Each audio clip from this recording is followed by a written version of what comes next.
Hello, bonjour à toutes, bonjour à tous. Nous sommes au mercredi 26 mars 2025. La balade matinale va parler de vie de couple. Aujourd'hui, vous le savez, c'est la routine. Les mercredis, on donne des conseils aux couples et on se permet aussi de leur dire quoi faire pour que l'ambiance amoureuse règne à jamais chez eux. Pour l'heure, laissez-moi vous installer dans la balade matinale avec Centrinos Raphaël. La vie, elle peut être belle, tout comme parfois un peu dure, mais c'est la vie, on prend tout du bon côté dans la positive attitude et nous continuons par avancer. Voyez la beauté en toute chose, hein, que ce soit dans le regard du conjoint, que ce soit dans le regard de votre partenaire ou encore de vos enfants, ça apporte forcément une couleur, une petite coloration à tout ce que vous avez vécu, à tout ce que vous aurez à vivre. Le tout, c'est de penser idéalement. Bienvenue dans la balade matinale. Moi, c'est Joanita Blavoutri. À mes côtés ce matin, dans cette émission, Hélène Martello. Bonjour, Miss. Bonjour, Joanita. Bonjour, les éditeurs. Comment vous allez? Je suis sûre qu'ils vont bien. Je réponds à leur place. Je vais bien aussi. Super. Merci d'être au rendez-vous. Le plaisir est partagé. Joanita. Également sur ce plateau de la balade matinale, Laurent Afoudi. Bonjour. Bonjour Joanita, bonjour Hélène, bonjour aux auditeurs et aux internautes surtout, et ceux qui vivent dans des conditions difficiles, mais malgré lesquelles ils ont quand même pris la décision de nous suivre ce matin. Je dis un bonjour spécial à toutes les personnes qui, malgré leurs différends, continuent par s'accepter, par cohabiter, par faire comme si de rien n'était, simplement pour préserver des intérêts innocents, des intérêts qui n'ont qu'un lien avec leurs différends à eux. Je leur lance un coucou spécial ce matin. C'est pas évident parfois, hein, on se dit bon, non, et puis bon, chacun prend la route de son côté, Oui. mais ça redonne encore plus, je ne sais pas, cette particularité à la relation quand vous vous y accrochez. Oui, c'est vrai, quand vous y accrochez, ça donne une forme de particularité, seulement que c'est un couteau à double tranchant. Oui. Oui, ça peut faire plus mal qu'on l'avait ou qu'on l'était, et de la même manière, ça peut aussi arranger. Mais lorsque on arrive à un niveau de décision où toutes les possibilités sont envisagées, mais ne donnent rien, et que le fait de rester, c'est simplement pour préserver, sauvegarder ces intérêts innocents, comme je les appelle là, cela ne donne plus la possibilité de voir quoi que ce soit. Mais, comme on le dit, il ne faut jamais dire jamais. Tout peut arriver à tout moment.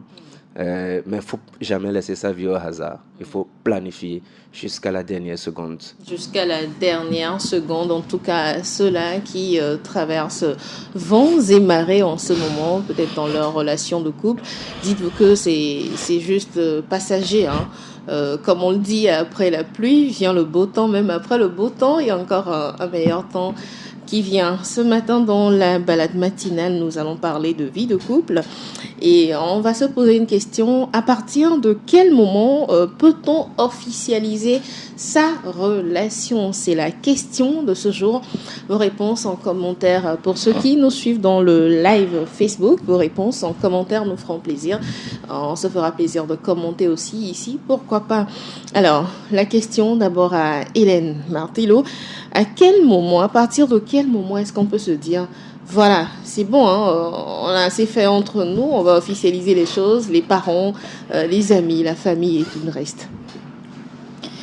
Laurent est là, tu me donnes la parole. Bon, c'est pas grave. Alors, pour moi, je pense que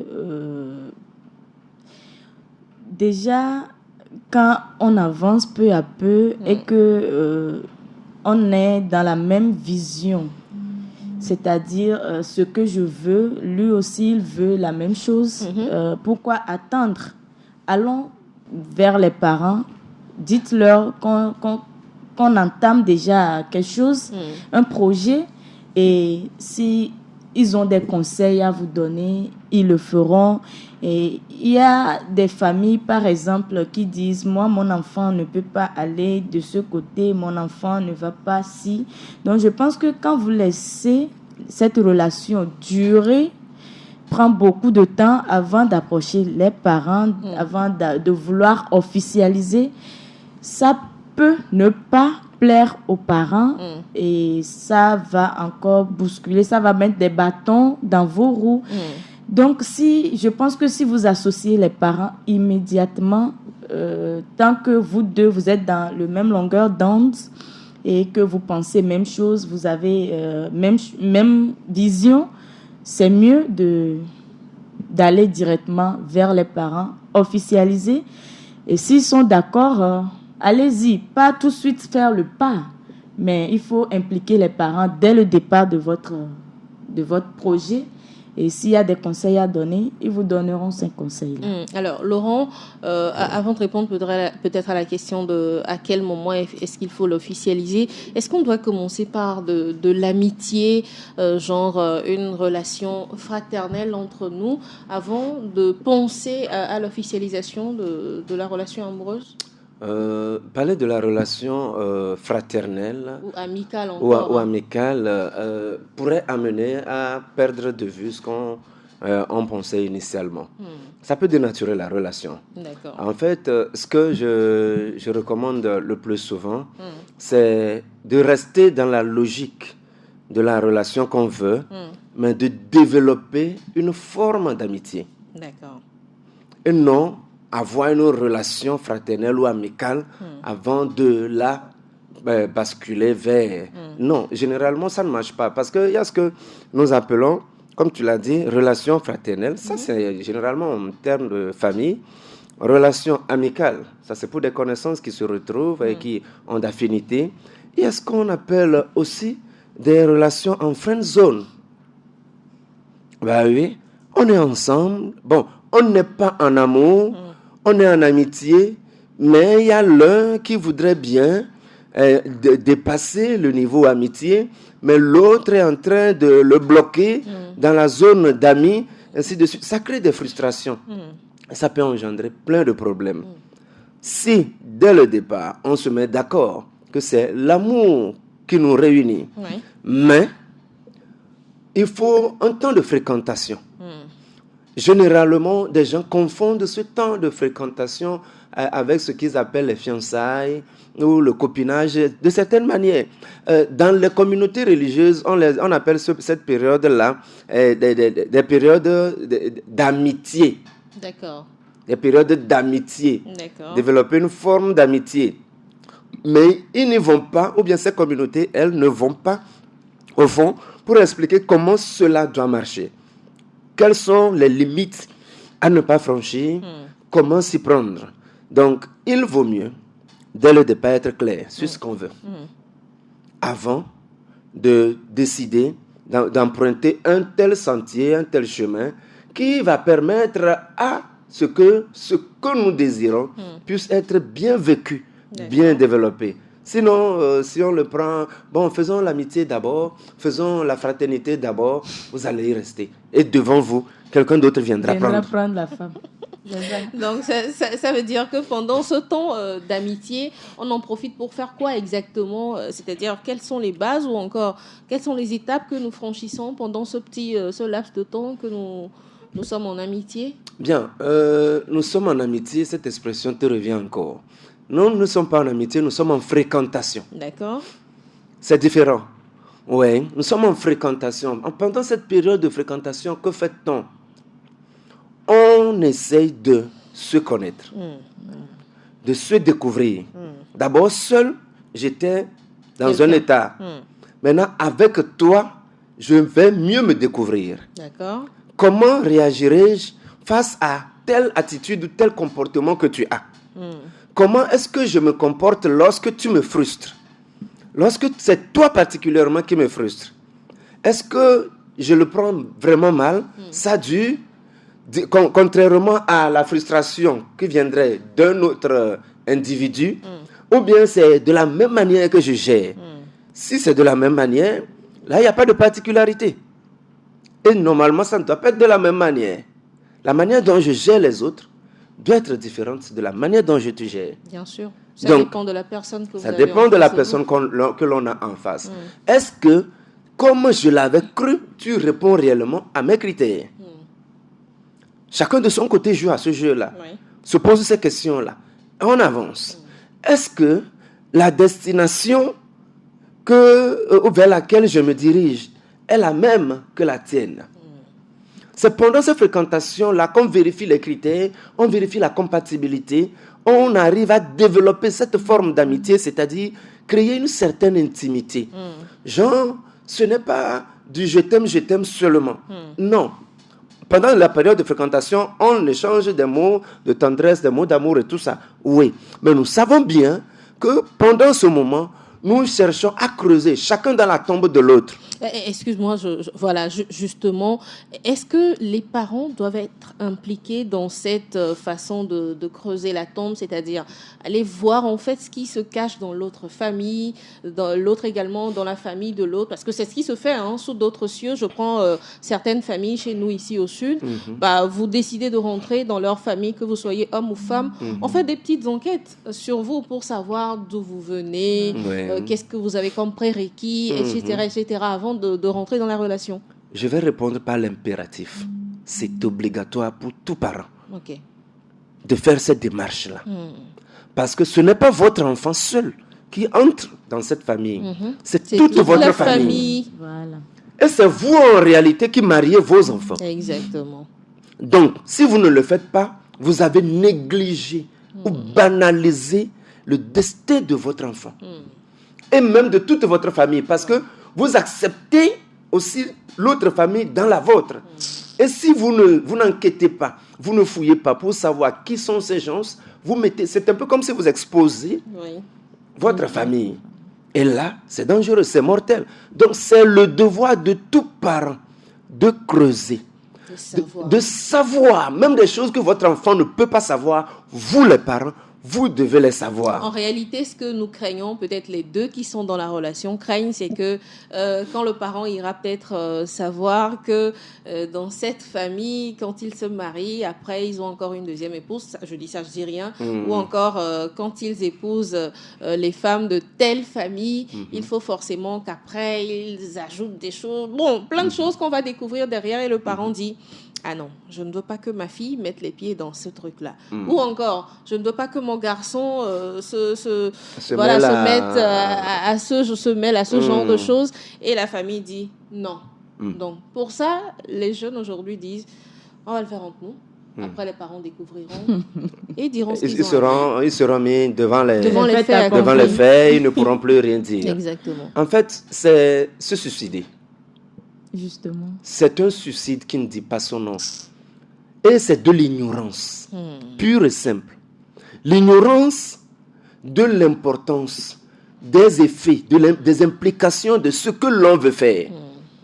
Parce que si on en connaissait réellement les implications, ce sont les parents qu'on allait mettre devant. Voilà. Pour leur dire: pardon, allez voir. Vous en tant qu'aîné, vous en tant qu'ascendant, allez voir. Et sur la base de vos expériences, venez me dire, moi, votre descendant, si, tel que vous me connaissez, tel que vous m'avez formé, tel que vous m'avez éduqué, si je peux être épanoui dans cela, si cela va nous apporter du bonheur, plutôt que ce qu'on ne voudrait pas. Donc, lorsqu'on le sait, on doit céder le passage aux parents. Ce sont les parents qui prennent le devant. C'est au nom de je t'aime qu'aujourd'hui, ce système-là n'existe plus. Raison pour laquelle... Au nom de je t'aime. Oui. Et c'est pour cela d'ailleurs que les relations pour la plupart ne durent plus. Ne font pas long feu. Tu ne peux pas me croire qu'il y a des relations qui ne font même pas 1 an. 2 ans, 3 ans. Comparément au temps de... comparativement à ce qui se faisait, c'est pas... Non, mais attends. Plutôt ma famille qui découvre que cette famille, elle est noble, elle est comme ça, donc je veux... Nous devons nous marier dans cette famille-là. Est-ce que vous pensez qu'on doit retourner encore dans ce temps-là?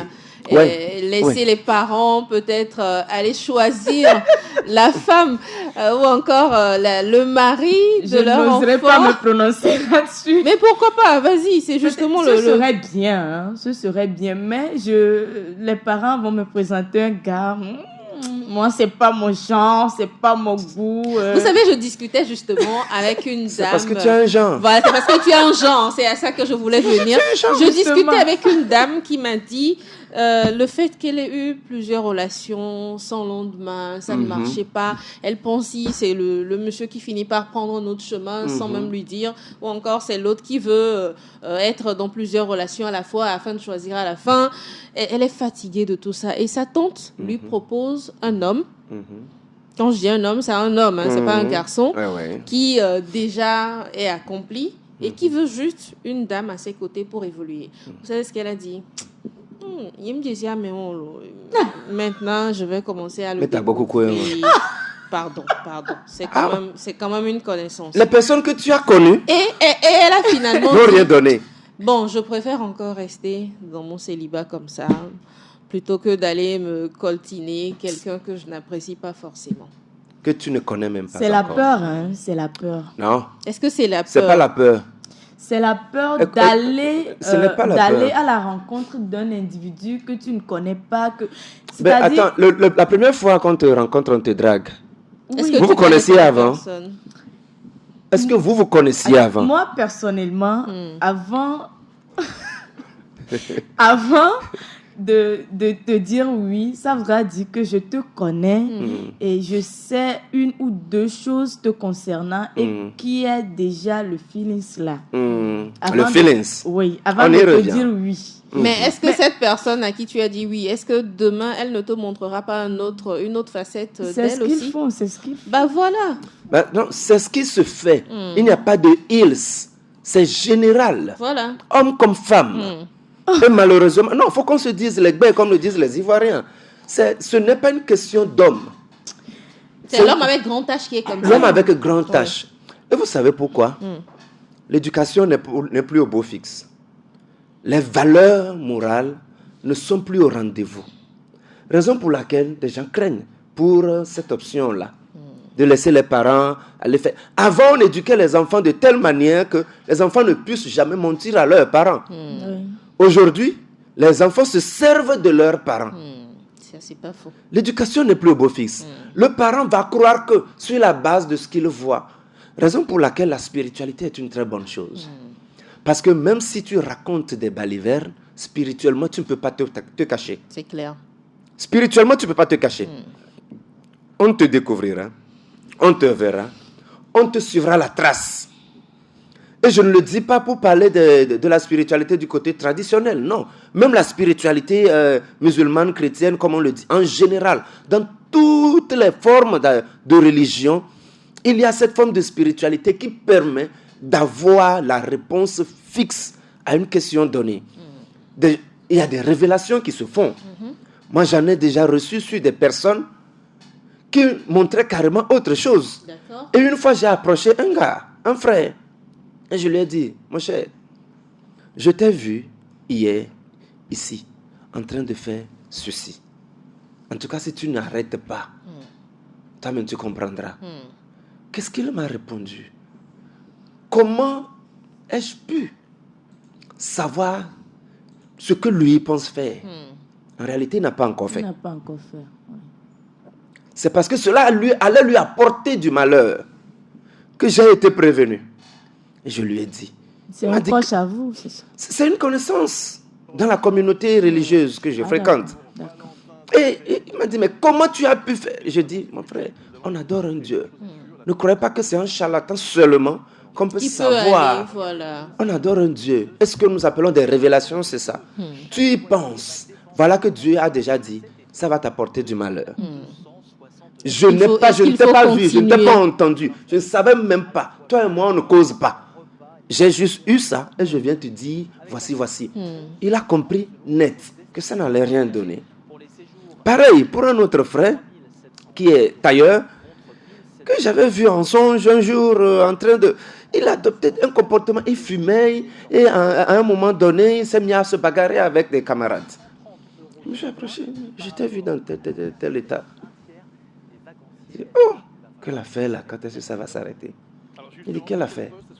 que non, que depuis un certain moment, il fréquente certains amis et on lui dit que c'est de mauvaises fréquentations. Mais il Ces n'arrive pas à gens-là, arrêter. que non, lui ne voit rien de mal pour l'instant. Il dit, ok, voici moi ce que j'ai vu. À toi de voir. Il a coupé net. Ce qui veut dire que ce n'est pas seulement par les voies que nous connaissions que ça peut se faire. Oui. Dieu agit par toutes les voies normales que lui-même il a montrées. Et puis on il dit faut cela. aussi ce qu'un adulte ou un vieillard voit assis, Oui. le jeune man debout ne le verra pas. Les Donc, Ivoiriens, c'est-à-dire les jeunes que- d'aujourd'hui te diront le contraire. Que ce qu'un jeune couché est en train de voir. Même toi vieux là, tu peux monter sur l'étage, tu ne peux pas voir. Ça voudra dire que les parents, forcément, doivent avoir leur mot raison. à dire dans nos relations amoureuses jusqu'à aboutir à la vie de couple. Alors, Hélène, les experts s'accommodent, ou plutôt s'accordent à dire qu'après 3 mois, 3 mois j'ai dit, pas 3 ans, il est bon de donner un avenir à 2 personnes qui veulent se mettre en couple. Qu'est-ce que tu en dirais, toi? Après 3 mois, Oui. bon, 3 mois, 3 mois, c'est-à-dire, ils se voient Vous avez commencé, fréquemment, voilà, bien. vous avez commencé à vous fréquenter. Je donne la date C'est du pas, 1er janvier. On se trouve aujourd'hui, ça fait 2 semaines, on se retrouve encore. Non, vous côtoyez régulièrement, en fait. Oui, je pense que 3 mois, c'est suffisant. Mhm. 3 mois, c'est suffisant parce que en 3 mois, je dis, en une semaine déjà, il doit y avoir forcément quelque chose qui doit énerver l'autre pour savoir comment l'autre doit réagir. Et ce sont ces choses-là qui amènent à comprendre l'autre et à savoir si on peut rester avec cette personne-là. Et aussi le respect. Moi, en amour, ce que je prive de tout, pour moi, c'est le respect avant tout. D'accord. Quand l'autre ressent, quand tu sens que l'autre a du respect, Du pour, respect toi, pour toi. tu lui donnes aussi du respect. Vous allez voir que tout marche normalement. Il n'y a pas des injures. Moi, je ne me souviens pas d'avoir dit à un homme, Boulonkumenam, Oduminto, je ne me souviens pas l'avoir dit. Je pense que le minimum des choses, c'est le respect. Quand on a du respect pour l'autre, je pense que maintenant, en 3 mois, quand la personne te respecte, il te fait du bien, tu sais que vous deux, vous êtes dans la même logique. Oui. Vous voulez faire ceci, vous voulez faire cela. En 3 mois, c'est déjà suffisant. C'est déjà suffisant. Oui, c'est Laurent, suffisant. tu diras la même chose aussi en 3 mois, c'est Non. bon? Je dirais jamais la même chose. Tout est question de plusieurs facteurs d'ailleurs. Tu sais, l'officialisation d'une relation dépend de plusieurs éléments. D'accord. Il faut d'abord parler de la culture, il faut parler des valeurs personnelles, il faut aussi voir les attentes des partenaires, notamment ces trois-là. Ces trois-là, il faut vraiment considérer ces 3 éléments. En combien de avant temps alors? Bien, le temps qu'il vous faut pour vous assurer que l'autre a les valeurs dont j'ai besoin. Oui, mais ça peut être combien de temps approximativement? Vous savez, Il faut nous situer entre un je ne vous intervalle. situerai pas, je vais vous décevoir, Oui. manifestement. Je ne vous situerai pas parce que ce sont des théories de ce genre qui détruisent des vies aujourd'hui. D'accord. Non, vous avez déjà fait 3 mois, c'est bon, allez informer les parents. Écoutez, en 3 mois, vous n'avez rien vu. Je dis rien, même pas la lumière. Tout ce que vous êtes en train de voir, c'est de l'ombre. Vous n'avez pas encore vu la personne. 3 mois, c'est quoi? C'est 90 jours. Si chacun de vous travaille, assez occupé, vous voyez combien de fois dans la semaine? Vous voyez combien de fois dans le mois? Quand vous voyez, c'est pendant combien de temps? Vous discutez de quoi et de quoi? Lors de l'accompagnement que je fais, l'accompagnement vers le miel que je fais, d'abord l'accompagnement seul se fait sur 3 mois. Ça, c'est l'accompagnement, la formation ça se fait sur 3 mois. Sur les 3 mois, il y a plusieurs thématiques à développer. Et si on doit... Ça, c'est théoriquement. Hein? Oui. Et théoriquement, ça prend 3 mois.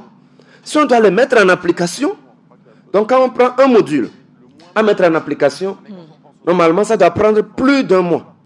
2 mois, voire 3 mois. Maintenant, tu réunis tout ça.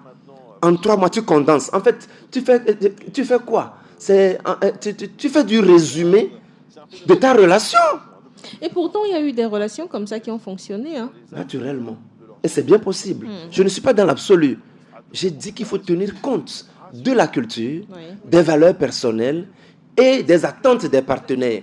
Si je n'ai pas besoin de grand-chose, comme tu l'avais donné un exemple, cet homme-là accompli, qui ne veut qu'une femme qui puisse rester avec lui. Et si lui, son critère majeur, c'est le respect, la capacité de cette femme-là à le respecter. S'il trouve cela et il pense que les autres éléments ne sont pas importants pour lui, dès qu'il vérifie ça en 2 semaines, 3 semaines, 1 mois, bon. Ça lui va. Oui. Il en est convaincu. Être convaincu de cela ne veut pas dire qu'on est assis et c'est quand on se voit à 2 qu'on analyse. Non, on mène des enquêtes impératives. On mène des enquêtes. Quand la personne n'est pas avec toi, elle est avec qui? Quelles sont ses fréquentations? Comment réagit-elle en public? Comment se comporte-t-elle lorsque ses intérêts sont mis en jeu? Comment cette personne réagit lorsqu'il y a un proche qui lui fait des reproches? Ce sont des choses à vérifier. D'accord. Et quand vous les vérifiez, loin de la conscience de l'individu, elle ne sait pas que vous êtes en train de vérifier ces éléments-là. D'ailleurs, moi, à mon niveau, je recommande que cela soit fait avant même qu'on aborde la personne. Parce qu'il ne faut pas se permettre d'aborder quelqu'un et du jour au lendemain, on laisse tomber. C'est une perte du temps, c'est de l'humiliation. Il faut vérifier ses acquis ou ses prérequis avant de se lancer. C'est quand on est convaincu qu'on se lance. Même, permettez, dans la parole de Dieu, on dit tout ce que vous faites en dehors de la conviction est un péché. En dehors de la conviction. Donc, il faut faire ces préalables-là. Et 3 mois, pour moi, c'est insignifiant. Et ça ne sert pratiquement à rien de se fixer un délai dans lequel on doit s'annoncer aux parents. Non, parce que vous voulez vous annoncer coûte que coûte aux parents dans un délai donné, vous allez court-circuiter plein d'éléments importants. Donc, prenez votre temps. N'anticipez rien. Comment on le dit? Ne précipitez pas les choses et ne sautez surtout pas les étapes. Des gens sautent des étapes et se retrouvent coincés devant. Mais parce qu'ils ont déjà pris de l'avance sur ce qui devait être fait, les conséquences étant des gens là, ils ne peuvent plus faire demi-tour. Et ils se retrouvent obligés de rester dedans. Et parlons d'étapes. Quelles doivent être les étapes à franchir? Est-ce qu'il faut commencer par se retrouver les week-ends, passer un week-end à 2, aller dormir chez le conjoint comme on le fait à la mode aujourd'hui, sortir déjeuner ensemble? Qu'est-ce qui doit être finalement dans ces étapes-là avant de finalement officialiser la relation, Hélène? Les étapes. Bon.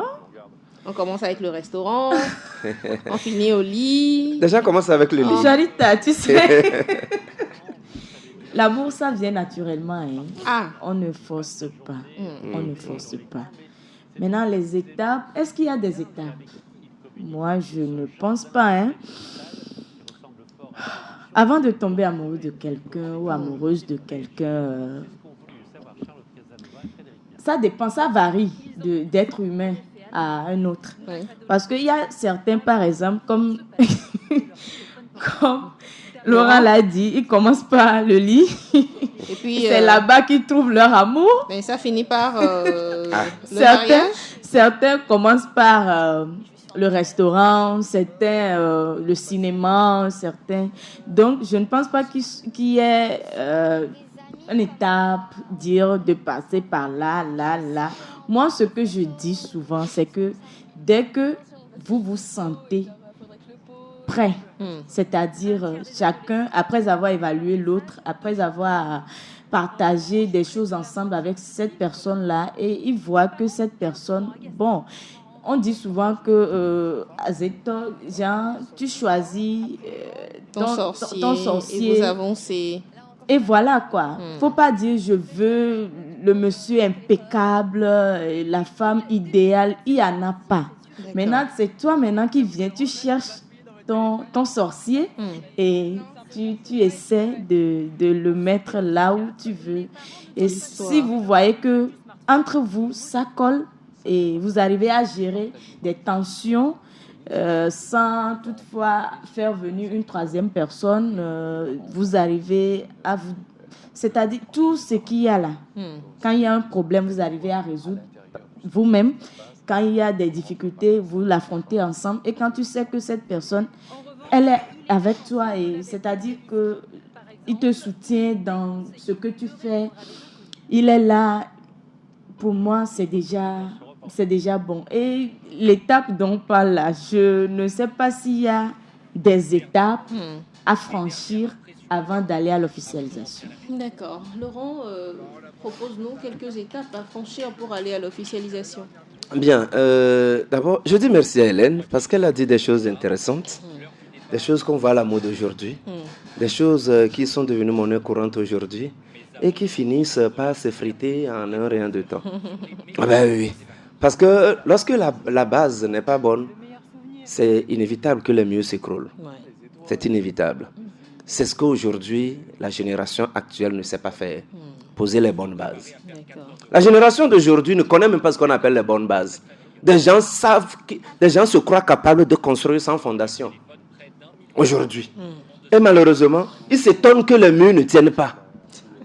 Mais c'est ce que je ne comprends pas. On s'étonne que les murs ne tiennent pas. Vous savez, il y a des règles d'application générale, il y a des règles d'application particulières. Et lorsque c'est particulier chez quelqu'un, n'en faites pas une règle. Ça, il faut que je le dise. Lorsque c'est particulier chez quelqu'un, n'en faites pas une règle. Parce que l'autre n'est pas vous. Vous restez dans la généralité avant que la particularité vous sorte de là. Mais lorsque vous voulez vous inscrire dans la particularité, vous risquez de vous perdre parce que vous ne retrouverez même plus le chemin pour revenir à la généralité. Quand on s'exclut déjà, c'est compliqué de se réintégrer. Mais quand on est intégré, et que c'est dans cet ensemble-là que vous trouvez une particularité qui vous met à l'écart, vous devenez exceptionnel.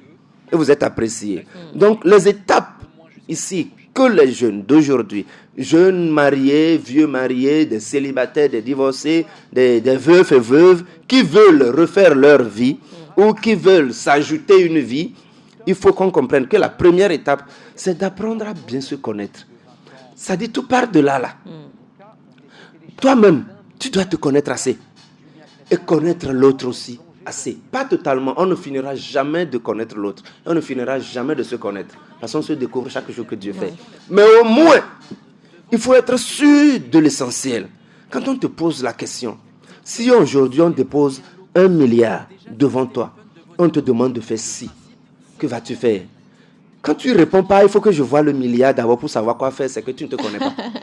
C'est qu'il y a un problème. Moi, je suis capable de te dire précisément ce que je peux faire ou ne peux pas faire en fonction de la proposition que tu me fais. Parce que je sais ce que je cherche, je sais où je vais, je sais comment je fonctionne. Je sais ce qui va avec moi. Lorsque je me dirige vers Asigame et tu dis, allons à, je ne sais pas, à Hanoukope ou à Detikope, je te dirai, si tu veux forcément qu'on y aille, attends-moi à GTA. Je vais d'abord à Asigame. Je finis ce que j'ai à faire. Et puis je te retrouve. Et si tu as toujours le temps, parce que ce que je vais faire là-bas peut me prendre tout mon temps. Oui. Mais si je ne sais pas moi-même, est-ce que c'est Asigame qui me plaît? C'est Asigame, je voulais réellement aller. Je sors de chez moi, je dis je vais quelque part. Tout ce que je croise et qui me disent, amène-moi ici, je les suis. En fin de journée, je ne suis allé nulle part pour mon propre compte et qui ne m'apporte quoi que ce soit. Donc, c'est bien de se connaître. La deuxième chose, il faut clarifier les intentions et les attentes. D'abord, il faut clarifier les intentions et les attentes. C'est deux choses différentes. Les intentions sont différentes des attentes. Il faut les clarifier dans tous les cas. Que ça soit clair. C'est-à-dire que nous ne pouvons pas marcher ensemble si je ne sais pas exactement ce que tu veux. Si je ne suis pas d'accord avec ce que tu veux. Si je ne me vois pas capable de te faire ce que tu veux. Si nous nous disons, allons voir, essayons voir, on va peut-être arriver à la porte de ta destination et je vais te dire, je n'avance plus. Et pourtant, c'est moi qui dois t'ouvrir cette porte-là. Je dis, je n'avance plus. Tu imagines le mal quand tu vois le bout du tunnel et on dit, fais demi-tour. Et tu dois reprendre. C'est là que des gens se suicident. Et des gens disent, oh, après avoir passé 7 ans avec lui, je vais encore reprendre avec quelqu'un d'autre et reprendre ce parcours. Oui, c'est inévitable, puisque tu n'as pas pris le soin de vérifier la base avant de te lancer. La troisième chose, il faut évaluer la compatibilité relationnelle. La compatibilité. C'est quelque chose, c'est un mot qui revient souvent. Compatible. Nous ne sommes pas compatibles. Nous sommes compatibles. Qu'est-ce que vous appelez par la compatibilité? Il faut faire des tests. Il faut faire des tests de compatibilité. J'en fais au cabinet. Il faut faire des tests pour s'assurer. J'ai déjà invité un frère qui voulait se marier. Ah, je l'ai invité à venir faire le test. Il est venu. Il s'est mis à raconter des histoires. J'ai dit, mon ami, faisons le test. Parce que toi et cette fille, vous avez déjà été ensemble une fois. Ça n'a pas marché. Et tu reviens. Or, dans la sagesse africaine, il est dit, lorsque tu quittes un point A pour un point B, et que sans être déjà arrivé au point B, tu te rends compte que tu te retrouves à un même endroit 2 fois, c'est que tu as perdu. C'est que tu as perdu. Tu es sur une ligne. Tu n'es pas encore arrivé, mais tu te retrouves 2 fois au même endroit. C'est que tu as perdu. Faisons le test. Il m'a fait perdre du temps, finalement, il n'a pas fait le test. Il a fait son mariage. 3 semaines. Il m'appelle. À l'aube, 5h30. Après le mariage? Après le mariage, je décroche. Il dit, beau, ça ne va pas. J'ai coupé en même temps. Ça dit, et en droit on dit, nul ne peut se prévaloir de sa propre turpitude. Tu as cherché, tu as trouvé. Et tu veux te prévaloir de cela. Non. Donc, il faut faire les tests pour s'assurer de la compatibilité relationnelle. La 4e chose, il faut s'assurer de la maturité émotionnelle. Ça là, pardon, vous pouvez tout négliger. Maturité émotionnelle. C'est de là que viennent toutes les manifestations de frustration. Quand on ne sait pas se contenir, on ne sait pas se gérer émotionnellement, c'est mort. Soi-même et l'autre. Parce que même si vous ne vous entendez pas, comment gérer cette mésentente dépendra de votre maturité émotionnelle. Il y a une dame à une formation où je parlais des 5 niveaux de maturité. C'était juste après Corona, fin 2021. Et la dame m'a dit, moi et mon mari, ça c'est après l'évaluation. Quand on a évalué la formation, elle n'a laissé que la maturité émotionnelle. Elle dit qu'elle n'a pas de maturité émotionnelle. Maintenant, bien avant qu'elle me donne son résultat, je lui ai demandé, madame, vous là, vous trouvez que dans votre couple ça va? Elle dit, ok, tout ça là, que eux ils font tout ça, mais à la maison ça chauffe toujours. Il dit, madame, vous avez sûrement un problème de maturité émotionnelle. Elle ouvre son résultat comme ça, elle me présente. Je dis, voilà, c'est ça. Vous n'avez pas de maturité émotionnelle, vous avez beau cumuler les 4 autres niveaux de maturité. Maturité émotionnelle, ça va capoter. Elle dit, maintenant on fait comment? Je dis, bienvenue. Maintenant il te faut un accompagnement.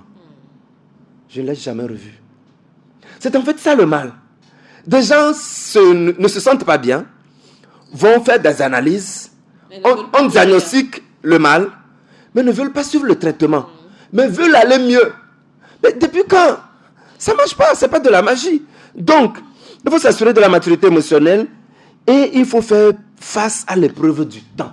D'où ta précédente question, où je disais de ne pas se fixer un délai. De prendre le temps nécessaire pour faire les choses. Il faut faire face à l'épreuve du temps. Il faut présenter sa partenaire ou son partenaire à des personnes de confiance. Les parents? Pas forcément. Les parents seraient l'idéal. Mais bien avant, vous avez sûrement des amis de confiance, avec qui vous partagez des choses. Des gens avec qui vous partagez des choses que vous ne pouvez partager avec personne d'autre. Dis, tu sais, je suis avec tel, ou j'envisage me mettre avec tel. Qu'est-ce que tu en penses? Et s'il le faut, quelqu'un que tu sais qui ne t'aime pas. Ça, je le dis souvent. Tu as besoin d'un meilleur conseil, demande à celui que tu considères comme un ennemi. Parce que cette pose ce genre de questions. Cette personne te connaît mieux que toi-même. Alors, tu iras vers elle et tu lui demandes qu'est-ce que tu penses de mon partenaire. Mais il va te raconter n'importe quoi. Il va te décourager. De ce n'importe quoi. Non, il ne va pas te décourager. De ce n'importe quoi, tu vas... En fait, quand des gens ont des remous contre leurs proches ou leurs camarades, et ils trouvent l'opportunité de vider leur sac, ils sortent des choses sans se contrôler. Tu vas piquer des choses de ce que la personne t'aura dit. Et de là, toi-même, tu vas te poser des questions. Puis ce n'est pas une seule personne, tu vas présenter l'individu.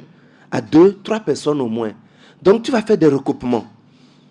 Et la personne que tu considérais comme ton ennemi peut te dire des choses qui vont te révéler ta propre personne d'abord. Parce que quelqu'un, en te voulant du mal, peut te dire, toi comme ça, tu te vois avec celui-là. Tu veux gâcher la vie de l'autre, pourquoi? Toi comme ça. D'ailleurs, toi qui ne vaux rien dans ce quartier, toi qui fais ci, toi qui fais ça, ainsi de suite. Et là, quand tu retournes dans ton coin, tu te poses des questions. Comment est-ce que je suis? C'est vrai que moi, je trouve que celui-ci est bon pour moi. Mais est-ce que moi, je suis bon pour lui? Généralement, on ne se pose pas cette question. Est-ce que je suis bon pour lui?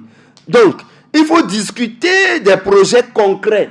Vous êtes ensemble, vous voulez vous mettre ensemble pour de bonnes raisons. C'est pour réaliser quelque chose ensemble. Ce n'est pas juste pour le je t'aime.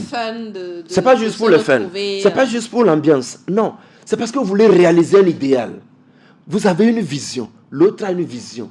Même si vos chemins ne sont pas les mêmes, vos visions vont dans le même sens. Même si elles ne sont pas les mêmes, elles doivent aller dans le même sens ou se compléter. Donc, vous devez en discuter clairement. Qu'est-ce que tu veux réaliser d'ici la fin de ta vie, dans 5 ans, dans 10 ans? Des projets à court et à long terme. Discutez-en clairement. Comme ça, quand vous commencez, c'est comme une entreprise, comme je le dis souvent. Il y a des stratégies de communication, des stratégies d'exécution et tout ça, des procédures. Quand vous commencez, vous savez ce que vous devez faire. Chacun sait comment il doit rendre compte. Comme ça, vous avez toujours des sujets de discussion.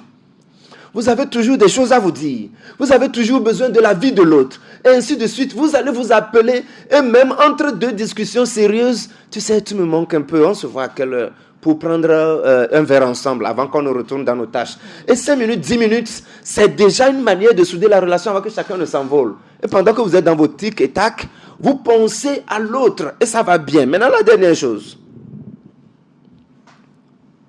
Il faut s'assurer que spirituellement, ça peut aller. Spirituellement. C'est-à-dire, vous devez être du même bord spirituellement. Pas forcément. Mais que le spirituel s'accorde. Pas forcément. Vous pouvez être du même bord, mais ne pas être ensemble spirituellement. D'accord. Mais comme on le dit, il y a des gens, des loges dans les églises, dans les mosquées.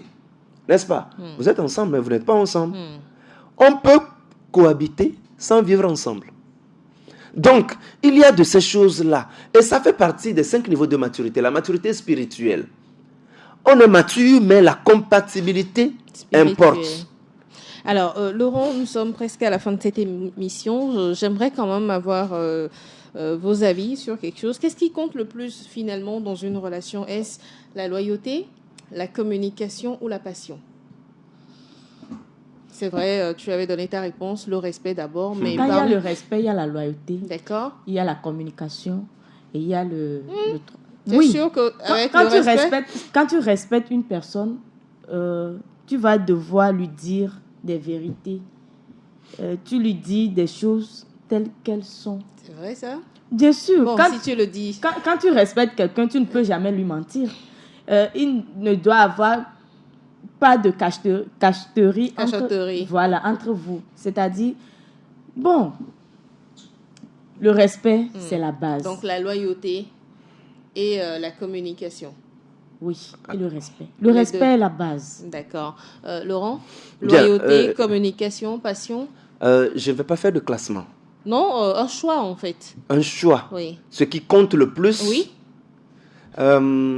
C'est vrai que le respect est la base de toute chose. Parce que comme on le dit souvent, même en entreprise, même en famille, quand vous êtes à une table où le respect manque, il faut quitter. Bien sûr. Il faut quitter. D'accord. Parce que sans le respect, la communication sera compliquée. Mais on peut respecter sans savoir communiquer. Sans savoir communiquer. Pas qu'on ne veut pas communiquer. Sans savoir communiquer. Et ne pas savoir communiquer est une forme de communication qui dit qu'on manque d'outils pour bien communiquer. Et ça permet d'aller chercher. Quand on respecte, on fait le nécessaire pour que tout aille bien. La patience, c'est une bonne chose. C'est un peu comme l'essence pour faire aller le moteur. Mais si le moteur n'est pas en bon état, on peut y mettre de l'essence, ça ne va pas aller. D'accord, loyauté, communication pour Laurent également. Et vous, qu'est-ce qui compte le plus dans votre relation? Loyauté, communication, passion. Vous pouvez classer ou choisir les trois aussi. Donc, voyez tout ça. Nous sommes arrivés à la fin. Merci Hélène. Merci Joanita. Je dois prendre un stylo et un calepin pour noter les étapes avec Laurent. Tout ça, tu n'as pas noté? Non, quand elle va revoir l'émission, donc et la elle va prendre rediffusion note. à 13h. Voilà. Il y a la page Facebook est là. Voilà. Parce que si moi je dois lui reprendre ça, elle doit payer. C'est une clair. consultation. C'est clair. Merci également à toi Laurent. Merci Joanita. C'est fini pour aujourd'hui. En amour, l'autre représente bien plus que lui-même.